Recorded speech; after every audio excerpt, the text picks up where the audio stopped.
Amazon has introduced a new AI-powered tool called Enhance My Listing to assist sellers in improving their product listings by automatically suggesting titles, attributes, descriptions, and filling in missing details based on seasonal trends. This tool aims to streamline the process for sellers who manage numerous products and need to update information regularly. Sellers have the flexibility to accept, reject, or modify the AI-generated suggestions before updating their listings on Amazon's platform. The tool utilizes Amazon's own Bedrock service for generative AI models, drawing insights from customer engagement data on the platform. Enhance My Listing is currently rolling out to select sellers in the United States, with plans for a broader release in the coming weeks.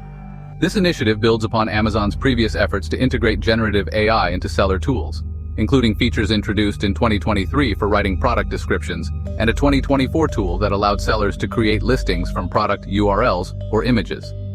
To date, over 900,000 sellers have utilized Amazon's generative AI tools, with more than 90% of AI-generated content being accepted without edits. While this high acceptance rate suggests efficiency, it also raises questions about the thoroughness of content review by sellers. Amazon's move aligns with a broader industry trend, as companies like Google, eBay, Meta, and Shopify have also introduced AI-driven tools to enhance marketing and product listings. Startups such as Avatar and Superscale are similarly developing AI applications to assist sellers in creating marketing assets.